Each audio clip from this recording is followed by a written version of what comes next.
Tom, and so I want to get started creating a project.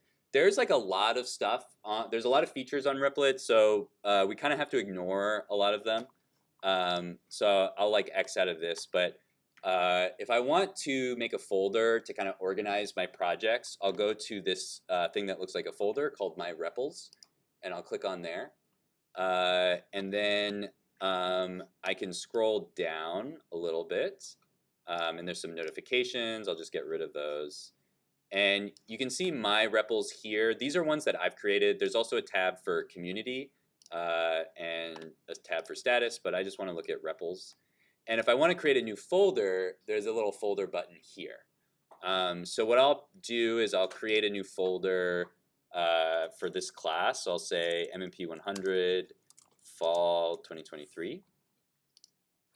And so that just creates a folder where I can add new projects and keep them nice and organized.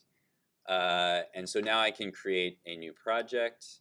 And so there's a lot of ways to do this. You can see there's like a new REPL button here. There's a create REPL button here. The templates button is also a good place to create a new Replit. I'm just going to use this big blue button right here because it's quite easy to see. So I'm going to click create REPL. And then here's where you can actually get Replit to do a lot of your work for you by using a template. So you can see there's a lot of different templates. And the one that we're most likely going to want to use, you can see it's one of my favorites, so it pops up first. But it might not for you. So if you want to see it, you can type in HTML here. And you can see this is like one of the templates. You probably don't want auto refresh, so you probably just go with the regular HTML, CSS, JavaScript. But you can choose whatever you want. And so when you click on this template, what it does is it creates some files for you, and it fills in those files. So I'll go over how to do that anyway, but it does kind of make things a lot faster. So I'll click on this HTML, CSS, JavaScript template. And it kind of tells you how this works a little bit, and then you can add a title. So it kind of fills in a random title for you because it needs to have a title. So if you don't put one in there, it'll make up something random. But we want to put in a title, so I'm just going to call this my HTML intro.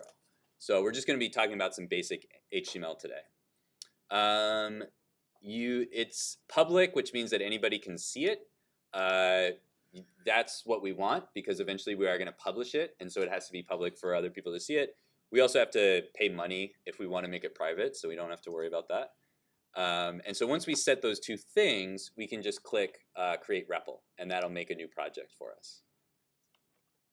And so when we click create REPL, it's going to go to this interface, which is the main interface that you're going to be using when you're working on your website. And there's a bunch of stuff in here, and you'll see these like if you're using this for the first time, you may get some like little pop-ups that say like this is how this works and this is how that works. You can skip over those, or if you want to read them, you can read them. The interface has a few components. On the left side here, you can show or hide this little toolbar, and the toolbar has your files. So this is kind of like your file explorer or your finder. This shows the files that are making up your website.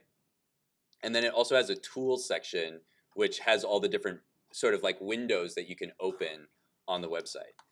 So I'm actually going to close these other windows for a second. And so if you have those windows closed, you'll see that like the default is there's nothing here, but you can either open files or open tools.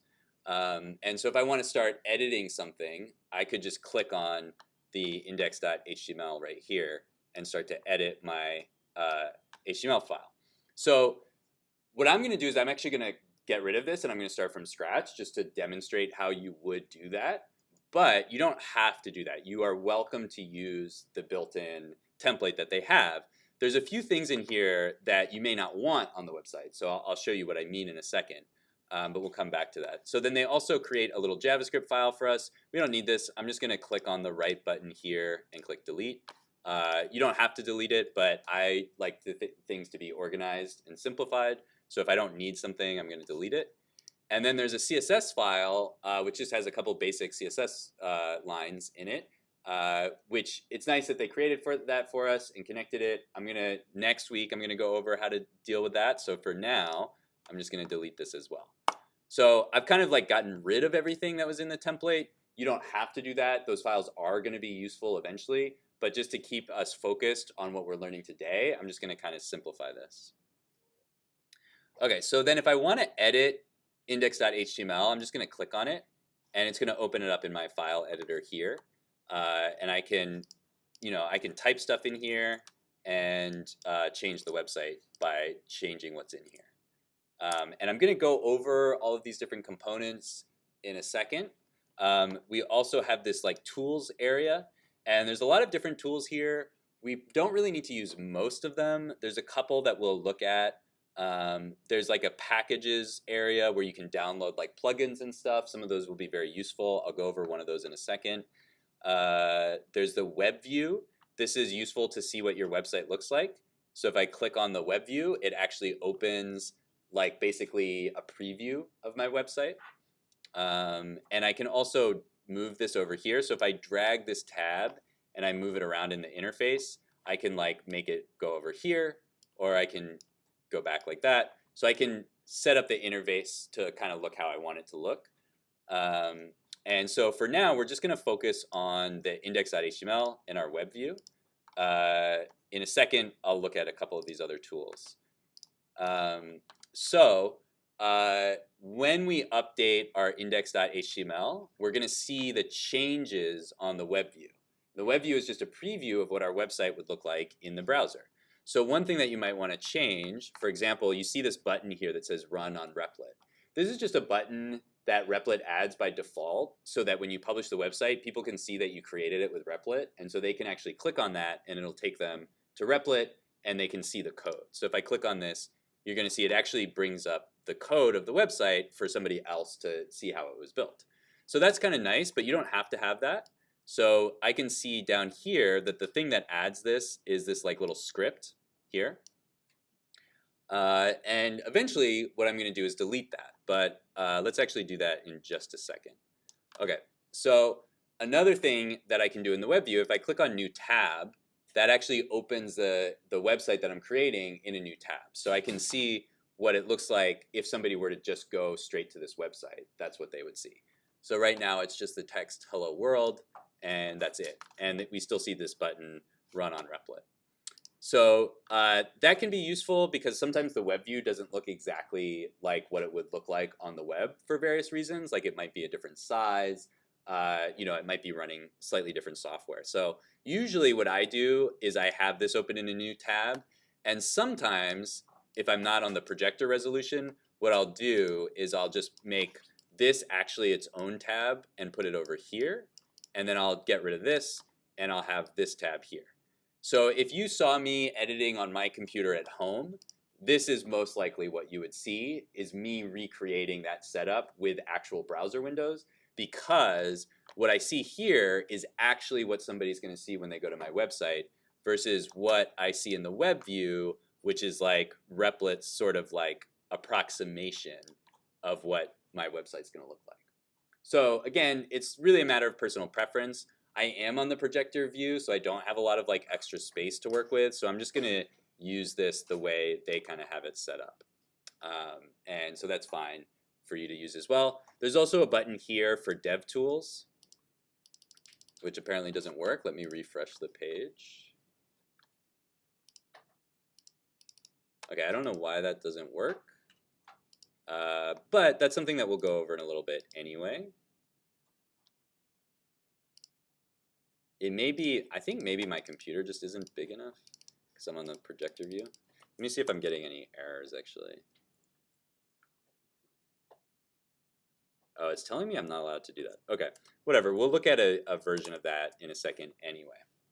Okay, so let's talk about some basic HTML, and hopefully we'll get you guys to a point where you can start to add in your own HTML and play with your own website very soon. So when we create an HTML page, there's a few sort of like default things that we add in here. I'm actually going to go to my settings and change my font size real quick. Okay, I'm going to make my font size larger.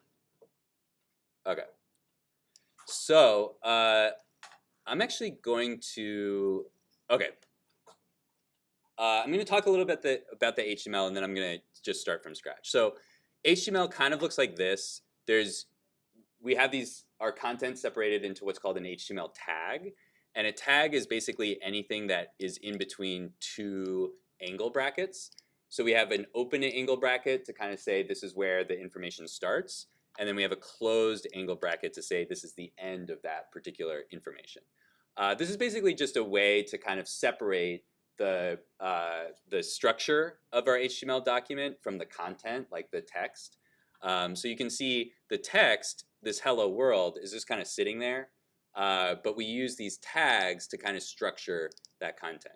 And so you can see our HTML document has a bunch of different tags, and some of the tags have other stuff inside of them, and those are called attributes. We'll write one of those in a second, but if you see something, so there's an open tag, and then this is the name of the tag, and then there's this kind of stuff, that's called an attribute, and that kind of changes the way that the tag works, but we're probably not going to go over that quite yet.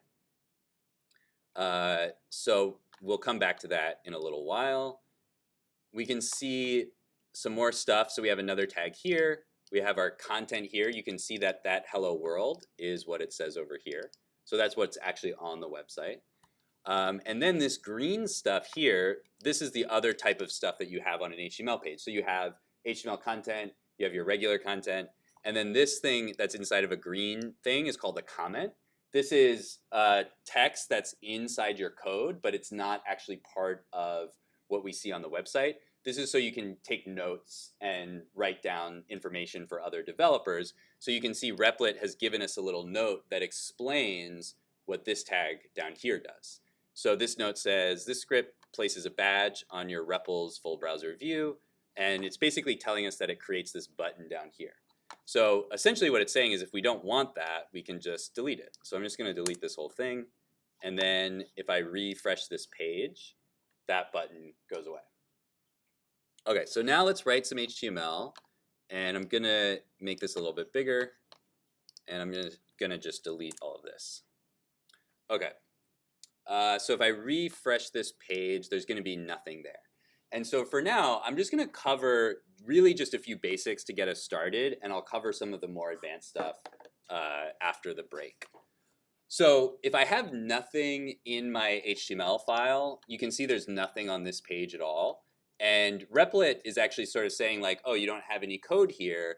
You could go to some examples. And so it'll bring up some examples for us, although this seems to be broken as well. So I'm just going to X out of here. Or you can generate code. So Replit has an AI bot built into it where you can ask it to generate code.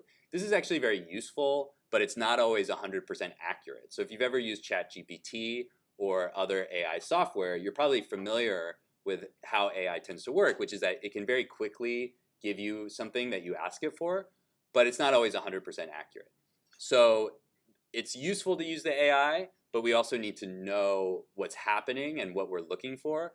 We can't necessarily just have AI do everything for us because it's not always going to be 100% right. So I'll come back to the AI a little bit later, but for now, I'm going to get rid of this and just write some basic HTML. So when we start an HTML document, we're always going to start, of course, with a tag. And the way that I create a tag is I have to hold Shift on the keyboard, and I do the left-pointing angle bracket. This is also referred to as a greater than sign. It's also where the comma is. So I just hold Shift and hit the comma key or the left angle bracket key. Another nice thing about Replit is that it's going to try to guess what we're doing. And so it's actually, it's telling me what it thinks I'm about to write, and it's actually right. So I don't even have to finish typing what I was going to type. I can just hit enter, and Replit's actually going to type it for me. So this is separate from the AI. This is just like a built-in tool where it's sort of like guessing what I want to do, and it's even trying to guess the next line for me. So I'm going to delete this and type it again. But when you're writing code in Replit and most modern text editors, they're really going to be doing a lot to help you write your code. So that's really useful, but we also have to understand what we're going for. So again, I'm going to start again. I'm going to type in my left angle bracket. And then Replit is telling me, you know, to write doc type. And they're right. I do want to write doc type. But they might not know exactly what doc type I want to write. They're guessing it's an HTML document. And they're right. I am writing an HTML document. So I can type in HTML. And then I can end this line. So that's my first line of HTML. It's very straightforward. It just tells whatever client is loading this page that the information that it's about to look at is HTML. So that's pretty straightforward. We can go to the next line. And now Replit is kind of guessing that this is what I want to do. This isn't actually what I want to do quite yet. So I'm just going to hit enter to get away from there. It's also telling me I can generate. It really does have a lot of tools. One of the funny things is actually some of these tools were literally just released like 2 weeks ago. So even for me, some of this stuff is kind of new. So I'm even getting used to a lot of the stuff that they've added in here. But it says I can generate code just by hitting Option G. So let's see what they give me. Oh, that actually just brings up the AI prompt. So that's fine. If I want to bring up my AI prompt, I can hit Option Alt G.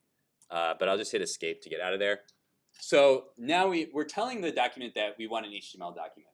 So an HTML document has 2 parts. It has a head section and it has a body section. The head section is not what we see on the browser page. The head section is where we add certain types of information like what style sheet to use, what language to use, what icons to use, things like that.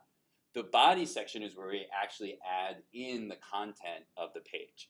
So we're going to start with the head section. So I use a left angle bracket.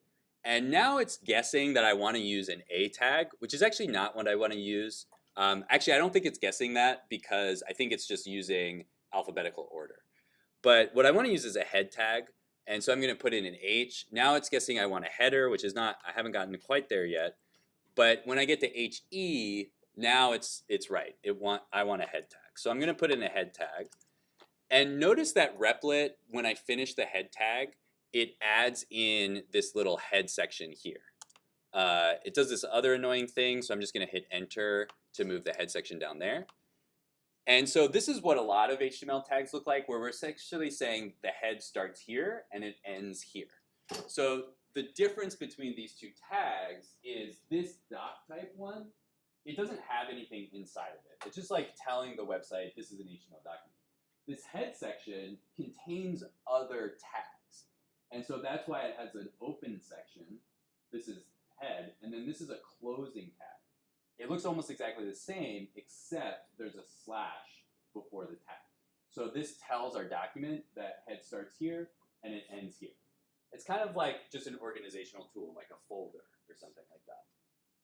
So now we're going to put something in the head section.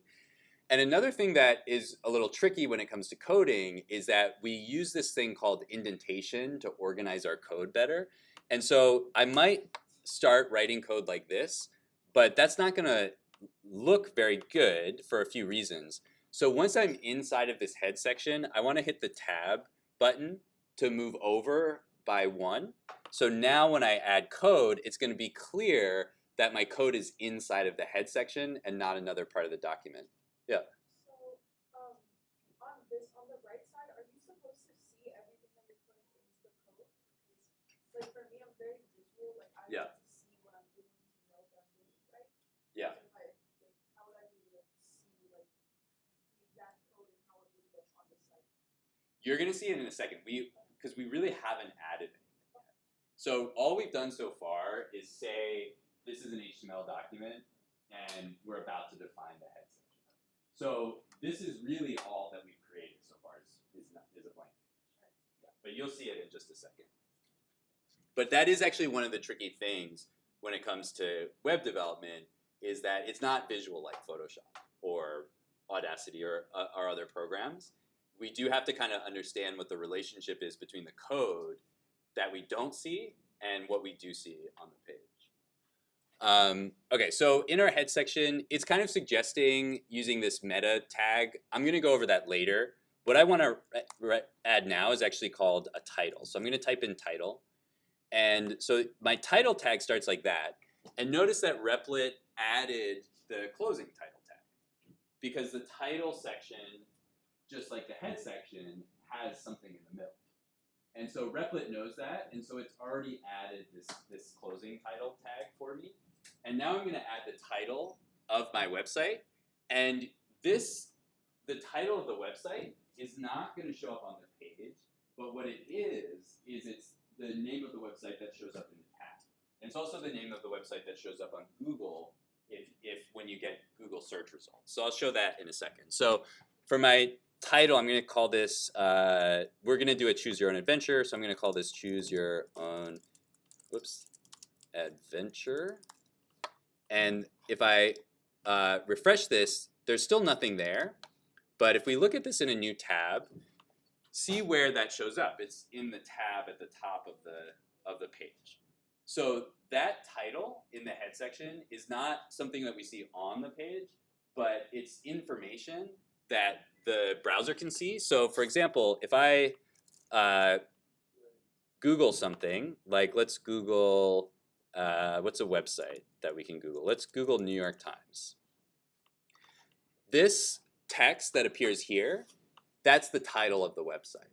And so that's how Google knows what to put here. So if I click on this and I want to see that in the Times code, one of the things that's cool about learning web development is that all websites are essentially open source for the most part. So I can actually see the code that makes this website. There's a couple different ways I can see it. One is I can go to View and go to Developer and go to View Source. And this will actually show me the code that makes the New York Times website. And you can see the first thing in that code is doctype HTML, the same thing that we're using to make our website. And then this one we skipped, but you can see right here, there's that head section. Here's that char set thing that Replit was trying to get us to write, which I'm going to go over later. But then here is that title. So that's the title section that we just added. And you can see what it says. It says, It says New York Times, breaking news, blah, blah, blah. And that's the same thing that shows up on Google right here. So when we set the title of the website, we're actually creating information that the rest of the internet can see, but it doesn't show up on the web page itself. Okay, so that's actually all we're going to add for now. We'll add some more stuff in there later. So I'm going to go to the next section. This is the body section. And you can see that Replit is already trying to guess that that's what I'm writing. So I'm going to type in body, and it makes the body closing tag for me. Because it knows that the body has stuff inside of it.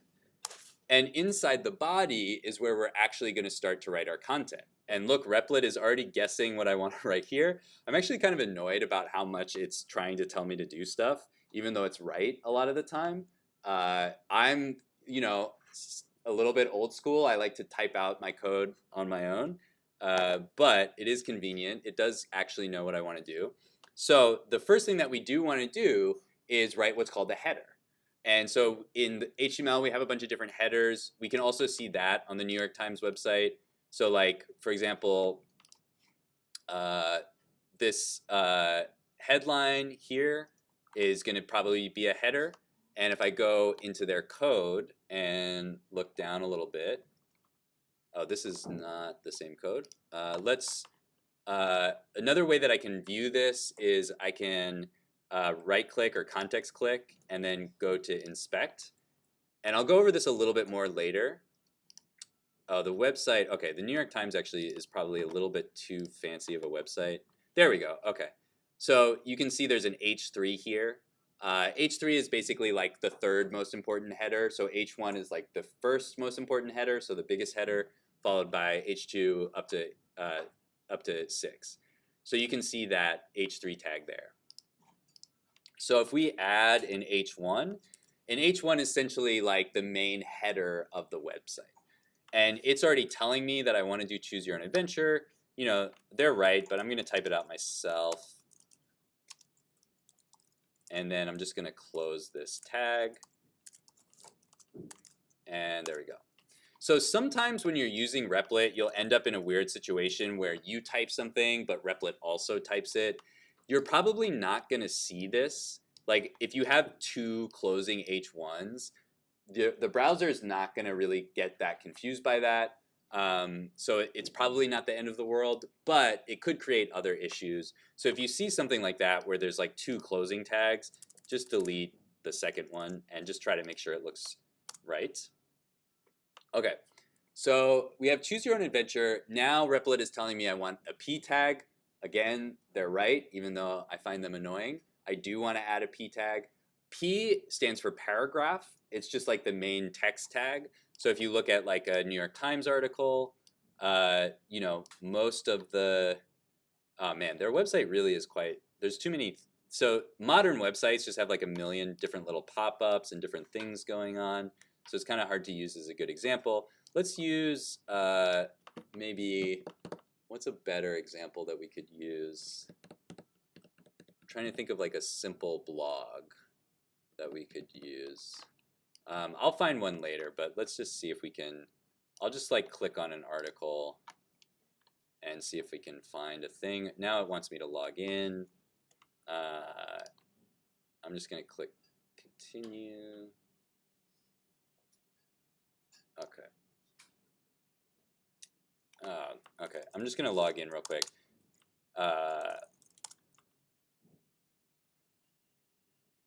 Okay, so once we're inside of an actual New York Times article, you can see most of the text are these short paragraphs.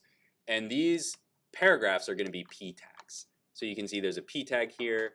This has a little extra information that we'll cover later, but you can see the text here, and there's the P tag. So if we want to add the first paragraph of our Choose Your Own Adventure, we're going to add a P tag, and we're going to say, welcome to my Choose Your Own Adventure story. And then we can, you know, give some context for the story. We can say, you arrive in a mysterious forest. And so if we refresh the page here, now you see the header here, and then you see the paragraph here. And this is just the default styling for a website, so it looks pretty boring. Next week, we'll actually learn how to add color and different typography and stuff like that, so it'll look a little bit more interesting. But for now, we're just going to work with these sort of basics. So the next thing we're going to add is another paragraph, and we're going to prompt the user, and we're going to say which path. Oh wow, it had some like AI thing in there for a second. You see a path to the left and right. Which path do you take? So this is actually like new to me. I think they just launched this like a week ago or 2 weeks ago. So don't use this for your actual story. I mean, you know, I don't know. If you don't, you know, if it has a good suggestion, I guess use it. But like, you know, obviously you want to come up with your own story, because if we all use the AI, we're all going to have the same story. It's not going to be very exciting.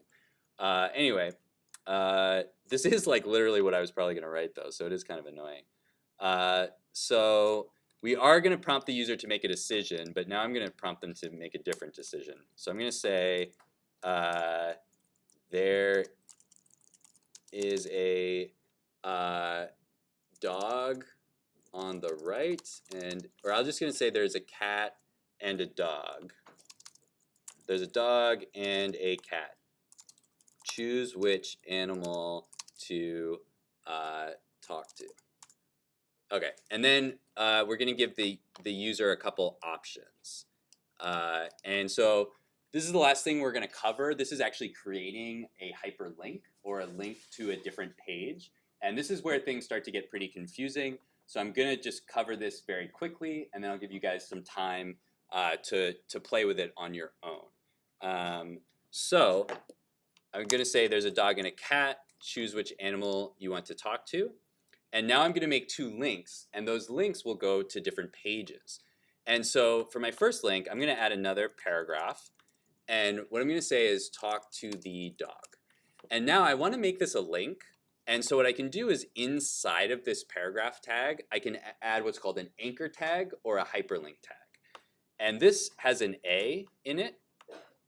And you can see when I create the A tag, Replit is actually closing the A tag for me.